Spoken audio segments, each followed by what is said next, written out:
I started this course, I was concerned about how people were going to access the technologies we discuss. How are we going to provide a participatory service using technology if people don't have access to technologies? I examined that in my blog post titled Starting from Scratch.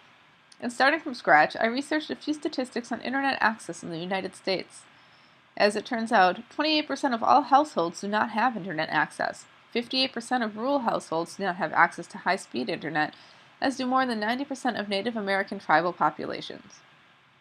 When I rattle off these statistics, the argument I often hear is people can go to the library and use the internet. That may be a viable option in urban areas, but in rural areas that lack public transportation and infrastructure, the access simply isn't there. So what does lack of internet and infrastructure have to do with hyperlinked libraries? After all, to be hyperlinked means focusing on conversations and on human-based service. Hyperlinked libraries build communities and rely on its users to participate in the process. Well, given that the FCC is currently working on addressing the digital divide in our rural lands and on tribal lands, there is an opportunity that is fairly unique in this day and age, and that is the opportunity to create hyperlinked libraries in new, fresh modes. These libraries won't have to deal with people who are already oversaturated with Facebook, Twitter, and the like. It leaves room to create a new, fresh online community. Libraries can start at the very beginning of finding out what their community wants and needs, as opposed to tweaking what they already have. I think that creating an open, user-centered, and user-controlled environment from the get-go is too great of an opportunity to pass up. The possibilities for new community conversations are endless. Farmers can share crop information, upload photos to the library's website to compare and ask questions of one another. Storm information could be posted, specific book requests, reference questions could be done, all at home. I grew up in the country. I know how difficult it can be just to drive into town to get a gallon of milk during a snowstorm, let alone to the library to ask a question.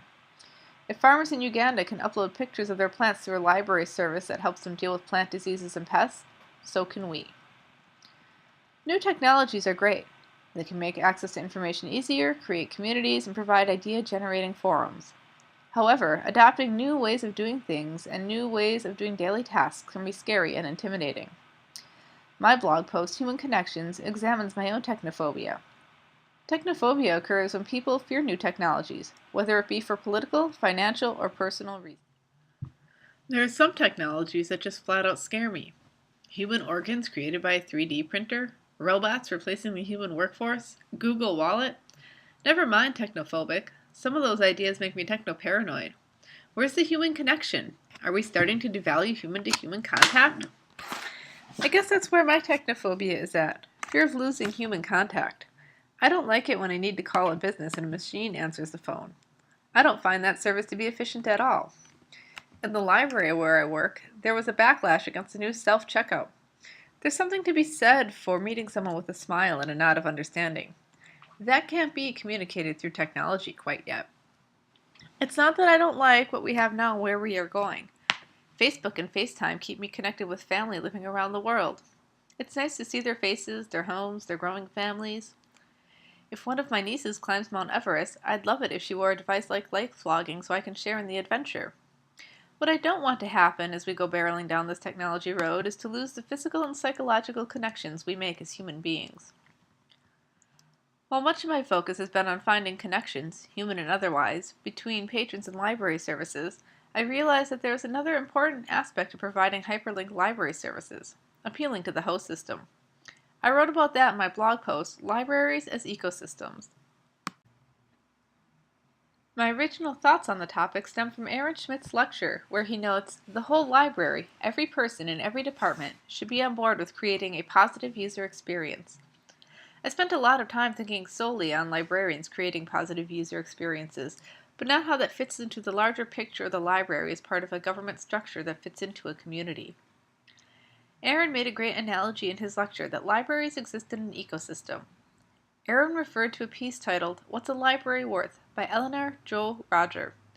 The article discussed the importance of a library's host system, which is something I never gave much attention to, with the exception of realizing that's where the funding comes from. Roger's premise is that it is a librarian's responsibility to A.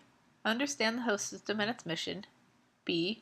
Understand the source of the library's claim to being a legitimate part of that system, and C.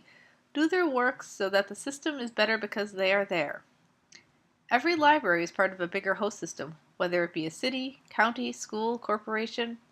These systems need to be acknowledged in order for a library to function properly. In taking part of the host system, it is important for libraries to listen to the community's needs. By listen, I mean actually paying attention to what is going on in the community, and how to fit it into the vision of the greater environment, not just the library's needs. When those needs are heard, the library can go back to the host system and discuss how those wants and needs benefit the community as a whole entity and not just the library. When libraries do this, they legitimize their role in a healthy community. All parts must be healthy to make the whole healthy, just like an ecosystem. If one part fails, then the others start to collapse. A healthy balance between all the factors will help sustain libraries and the communities they are in. In a nutshell, I find balance to be my buzzword for the hyperlinked library. There needs to be a balance between humans and technology, privacy and transparency, finding new ideas and keeping old ones.